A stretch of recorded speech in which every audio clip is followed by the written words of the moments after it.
Warahmatullahi wabarakatuh. Alhamdulillahi kabil muhimmat wa kashifil mudlahimat. Wassalatu wassalamu ala sayyidil makhluqat. Sayyidina Muhammadin wa ala alihi wa sahbihi sadat. Wa hasbunallahu wa ni'mal wakil. Wala hawla wala quwwata illa billahil aliyyil azim. Subhanaka la ilma lana illa ma 'allamtana innaka antal alimul hakim. Allahumma ij'al majlisana hadha muhatan bil khairat wal masarrat wal barakat. Amin ya arhamar rahimin. Yang saya muliakan dan hormati Wakil Menteri Agama Republik Indonesia, mewakili Yang Mulia yang terhormat Menteri Agama Menteri Huruta Haji Sanusi Baco, Ketua Umum Pengurus Wilayah Nahdlatul Ulama, tokoh Nahdlatul Ulama,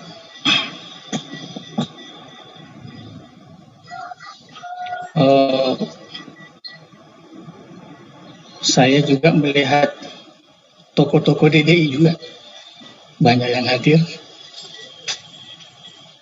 Alhamdulillah, saya tidak dapat menyebutkan namanya semua.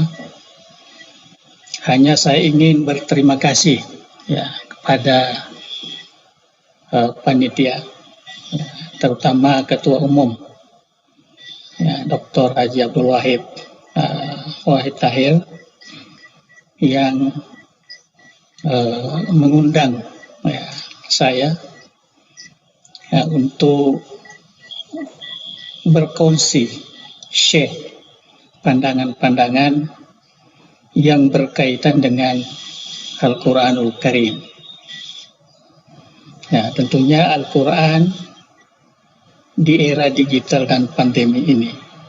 Ya, tadi sudah banyak disebut-sebut relasi antara tekstual dan kontekstual yang menjadi pokok bahasan kita pada hari ini. Jadi saya mohon maaf, saya fokus kepada Al-Quran dan mungkin menyentuh sedikit tentang nuzulul Quran yang sudah ya sebati dengan kita. Sehingga setiap tahun kita ada peringatan nuzulul Quran setiap Ramadan, yaitu biasanya malam 17 Ramadan ya, karena kita sesuaikan dengan malam Rasulullah menerima Al-Quran, yaitu suratul Alaq sebanyak 5 ayat ya. Terkadang ada orang mengatakan, kenapa dikatakan nuzul Quran, yang turun itu hanya Iqra 5 ayat itu. Nah, itulah kelebihan Al-Quran dibanding dengan kitab-kitab lain. Karena Al-Quran itu yutlaq alal kulli wa ala abadi. Jadi Al-Quran itu bisa dikatakan secara keseluruhan. Bisa juga sepotong ayat Alif Lam Mim itu adalah Al-Quran. Itu sudah menjadi kesepakatan ulama Ahli Sunnah wal Jamaah. Jadi Al-Quran yutlaq alal kulli wa ala abadi ya. Jadi disebut hanya 5 ayat Iqra. Bismi rabbikal ladzi khalaq. Khalaqal insana min 'alaq. Iqra wa rabbukal akram alladzi 'allama bil qalam. Ya. Ayat ini jelas, dan saya kira yang hadir ini mereka adalah doa, ya, da'iyah. Ya, sering memberikan penafsiran-penafsiran sesuai dengan konteks kita sekarang ini. Saya hanya ingin melihat sejarah sedikit. Ketika Jibril datang membawa Al-Quran itu pada malam 17 Ramadan, waktu itu belum lagi ada puasa. Ya. Nabi waktu itu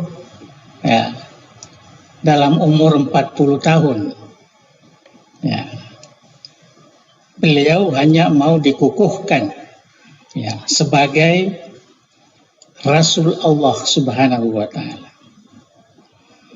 Dalam perjumpaan itu ada semacam dialog yang harus kita ketahui. Malaikat Jibril ini biasa kita dengar Iqra.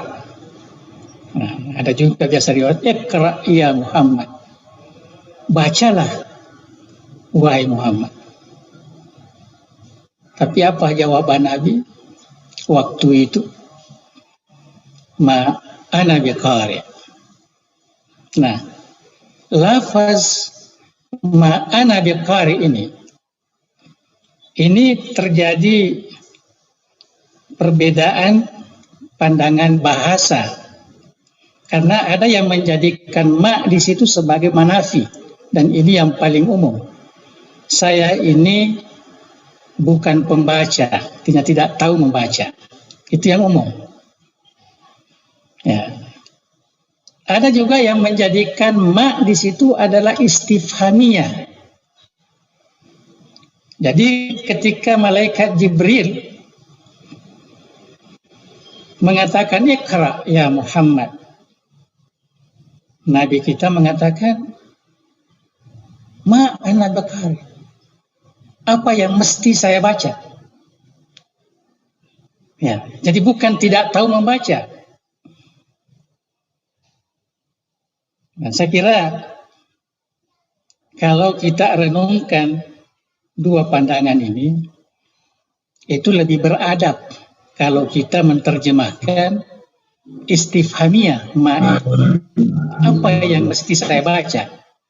Nah, kalau kita mengatakan Nabi tidak tahu membaca, bukankah Tuhan waktu itu juga boleh dialihkan menjadi pandai membaca?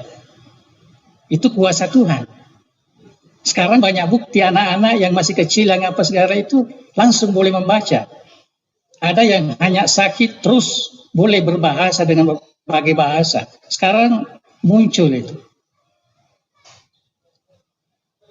Tapi Nabi waktu itu mengatakan apa yang mesti saya baca.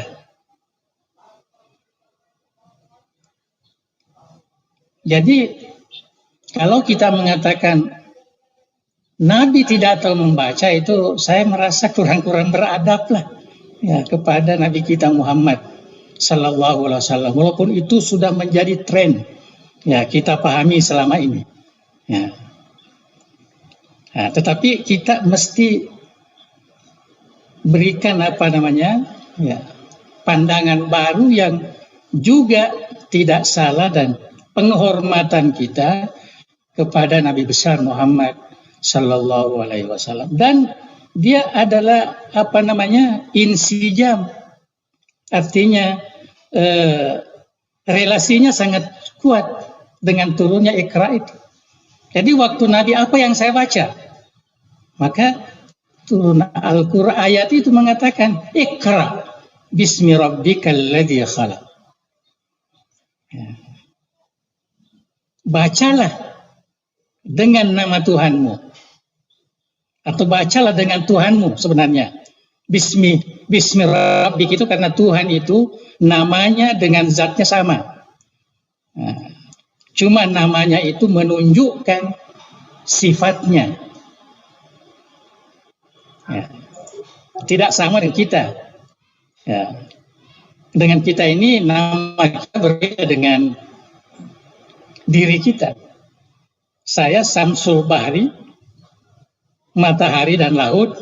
Saya bukan matahari dan laut. Ya. Tapi kalau Tuhan itu al-ismu bil musamma. Ya. Jadi tidak ada. Itu sebabnya saya katakan, saya garis bawahi pandangan mayoritas ulama mengatakan Iqra bismi rabbik, artinya bacalah dengan Tuhanmu. Ya. Dengan nama Tuhanmu tidak salah. Ya. Kemudian dijelaskan siapakah Tuhanmu Muhammad. Alladzi khalaqal insan. Dalam ayat itu ada dua di situ. Alladzi khalaq wa 'allama. Ada dua perkataan. Al-khalq dan at-ta'lim. Jadi yang perlu dibaca ini sebenarnya ilmu pengetahuan.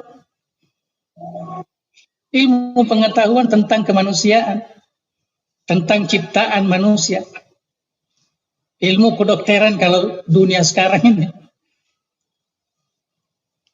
Maknanya akan datang, ilmu-ilmu seperti ini akan datang. Siapa yang mengajarkan? Allah Subhanahu wa ta'ala. Bukan Barat yang menemukan ilmu-ilmu itu. Tetapi Allah mengajarkan. Wa 'allama ma lam ya'lam. Dia mengajarkan sesuatu yang belum diketahui. Itu sebabnya Nabi Adam alaihissalam ketika baru diciptakan, maka di situ disebut wa 'allama Adam al-asma kullaha. Langsung diajarkan nama-nama ini. Sehingga malaikat angkat tangan, saya tidak tahu nama-nama itu. Artinya memberikan kehebatan Nabi Adam, kehebatan umat manusia ini karena ilmu itu. Itu yang kita pahami. Jadi apa yang dibaca oleh Rasulullah kan dua kali jawaban Allah di dalam ayat yang sekali turun itu. Iqra bismi rabbik. Iqra wa rabbukal akram. Jadi di situ kita melihat bahwa Al-Quran ini kalam ilahi, perkataan Allah yang memberikan panduan hidayah kepada Nabi, tentu kepada kita juga, kepada Nabi Sallallahu Alaihi Wasallam. Di samping itu menjadi mukjizat Nabi kita. Mukjizat itu artinya tanda kebenaran bahwa Nabi itu adalah Rasul Allah Subhanahu wa ta'ala. Itu mukjizat. Dan Al-Quran ini adalah mukjizat ila yaumil qiyamah. Beda dengan mukjizat nabi-nabi sebelumnya, hanya sebatas waktu mereka hidup. Tetapi Nabi kita ini diberikan mukjizat sepanjang masa, ialah Al-Quranul Karim. Ya, kalau kita melihat kembali kepada definisi Al-Quran, sebab Al-Quran itu sebenarnya, kalau mengikut ulama Quran atau ulama ulumil Quran, maka Quran itu boleh dikatakan Quran tanpa alif lam, tidak ada bedanya alif lam dan tidak adanya. Alif lam di situ bukan litarif, bukan. Ya. Tapi itu hanya lil jins atau lil alamah fakat. Jadi kita boleh mengatakan Quran dalam bahasa Arab. Jadi itu sebabnya ada cetakan-cetakan Quran tertulis. Kalau di India umpamanya atau di Pakistan tertulis Quranun Majid. Ya. Dia tidak menulis Al-Quran. Ya. Nah. Dan Al-Quran itu pandangan ulama juga kita lihat, ada yang menganggap bahwa itu adalah istiqaq dari perkataan qiraah. Jadi diterjemahkan Quran itu sebagai kitab bacaan. Ya. Tapi Imam Syafi'i, walaupun ini bukan jumhurul ulama, beliau mengatakan Quran itu adalah nama, adalah label Al-Quran, adalah brandnya wahyu Allah yang turun kepada Nabi Muhammad. Jadi tidak perlu dicari lagi istiqaqnya dari mana perkataan Quran itu. Ya. Hanya ulama-ulama yang lain ini yang berpandangan demikian, ada mengatakan dari qiraah. Ya, qiraah itu maknanya mahmus, ada hamzanya. Ada juga tidak ada hamzah, itu dari qarana. Ya, seperti Imam Abu Hasan Asy'ari, qarana. Ya, jadi dilihat dari sudut Al-Quran itu sendiri. Saya tidak perlu bahas di sini terlalu panjang, hanya saya mau ingin mengembalikan ingatan kita bahwa nama Quran itu, ada yang mengatakan itu memang label. Jadi kalau label tidak perlu diberikan definisi. Kalau memang sudah labelnya. Ya. Jadi kalau kita mengatakan apa itu Al-Quran, kita katakan, ini Al-Quran. Ya. Ini Al-Quran. Ma'difatai suratil Fatihah ila suratin Nas. Ini dia. Ya. Al-Quran. Jadi tidak salah kalau kita mengatakan begitu. Ya. Tetapi kalau kita mengatakan dari qiraah, maka itulah yang yang memerlukan pandangan-pandangan ulama. Ya. Supaya kita boleh memberikan definisi yang tuntas ya terhadap Al-Quran itu. Dan saya kira selama ini kita kalau mendengar kata Quran, asosiasinya pikiran kita cuma ini. Al-Quran. Kalau kita melihat tafsiran yang boleh dikatakan disepakati oleh para ulama. Yang saya katakan ulama di sini yang banyak mengeluarkan usuliyun, fuqaha, ulama ul kalam utamanya. Ulama ul kalam ini mempunyai pandangan tersendiri dengan Al-Quran. Karena dia kaitkan dengan akidah. Jadi ada kalam nafsi, ada kalam lafzi. Tapi saya tidak bahas di sini. Yang kita yang umum. Tafsir ta'arif Al-Quran yang umum itu ulama mengatakan al-kalamul mu'jiz. Yaitu kalam mu'jizat. Ya. Munazzal ala Nabi sallallahu alaihi wasallam. Ya. Diturunkan. Itu dalam bahasa. Tapi kebanyakan ulama mengatakan diturunkan itu bil ma'nal majazi. Bukan bil ma'nal hakiki. Kecuali Ahmad Ibn Abdul Halim, ya, Syekhna Ahmad Ibn Abdul Halim, Ibn Taimiyah mengatakan makna hakiki nuzul itu. Ya. Karena Tuhan pun turun ke langit yang pertama juga setiap malam, itu makna hakiki. Ya, itu memang pandangan mereka seperti itu. Tapi ulama ahli sunnah wal jamaah enggak mengatakan tidak. Nuzul di situ makna majazi. Karena ini kalamullah. Kalamullah itu enggak turun dari atas ke bawah seperti hujan. Enggak. Tapi itu adalah diwahyukan. Yang turun itu ialah malaikat Jibril. Ya. Malaikat Jibril. Nazala bihi ar-ruhul amin ila qalbika. Ya. Artinya malaikat Jibril turun dengan membawa wahyu, membawa Al-Quran, langsung dicampakkan masuk di dalam hati Nabi Muhammad Sallallahu Alaihi Wasallam. Jadi yang turun itu secara hakiki ya Jibril lah yang boleh dipahami, tapi turun Al-Quran itu secara majazi, artinya dari tempat yang mulia ya ke tempat yang kurang mulia. Tentu di dunia ini kurang mulia dibanding ya tempat di atas, di aras, di Lauhil Mahfuz atau di Baitul Izzah dan sebagainya. Seperti dalam ini sejarah Al-Quran. Al-maktub fil masahif. Jadi yang tertulis. Nah, inilah yang kita baca ini. Ini tertulis di dalam mashaf. Ya, tapi definisi ini perlu lagi diberikan taklik. Bagaimana Quran yang ada di digital atau dikiaskan dengan al-maktub fil masahif. Al-manqul bitawatur. Jadi diriwayatkan, dinukilkan itu secara tawatur. Artinya akal tidak bisa lagi meragukan keaslian Al-Quran itu. Ya. Itu namanya al-manqul bitawatur. Dalam ilmu hadis kan ada hadis mutawatir.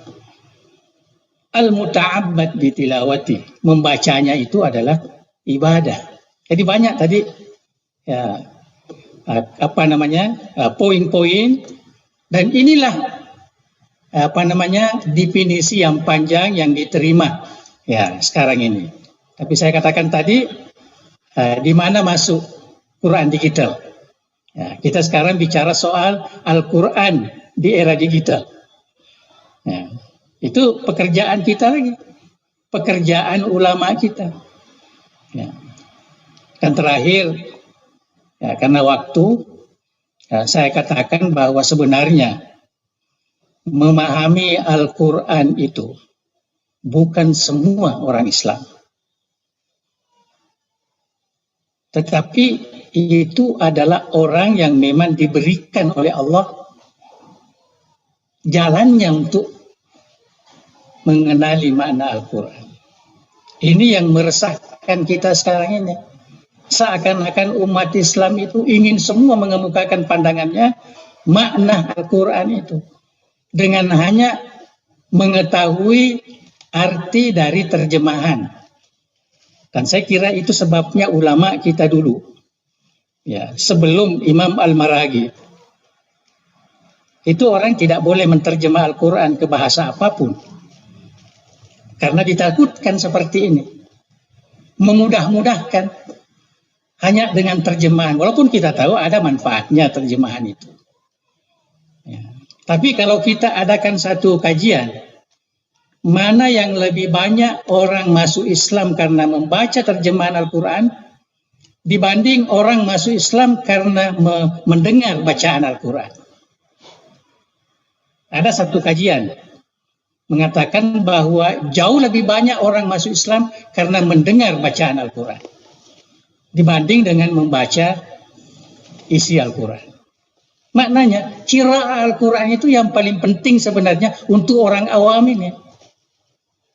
Sementara pengkajian-pengkajian Al-Quran itu kembali kepada para ulama. Karena dari dulu lagi, yang mengkaji Al-Quran itu adalah para ulama. Bukan orang sembarangan. Kita di dalam memahami Al-Quran ada ulumul Quran. Ada ilmu-ilmu Al-Quran. Mungkin ilmu-ilmu Al-Quran yang sudah digariskan oleh ulama kita dulu perlu lagi ditambah sekarang ini dengan perkembangan ilmu dan teknologi sekarang ini. Ya, saya kira itulah ya, yang dapat ya, saya sampaikan. Ya, mudah-mudahan membuka pikiran kita. Sebenarnya saya tidak membawakan kajian, tapi saya hanya ingin membuka pemikiran kita. Ya, melihat Al-Quran itu sebagai sumber ilmu pengetahuan. Karena itulah kalamullah wa 'allamal insana ma lam ya'lam. Allah mengajarkan manusia itu. Perkembangan sekarang ini sampai di era-era industri poin 1, poin 2, poin 3, poin 4 sekarang ini, itu sebenarnya adalah pengajaran dari Allah. Tapi kita kena ingat, wa ma utitum minal ilmi illa qalila. Ilmu yang diberikan kepada kita ini melalui orang putih kah, orang barat kah, mat saleh kah dan sebagainya, atau orang Islam pun itu hanya sedikit. Ya, tidak banyak sesuai dengan keperluan kita.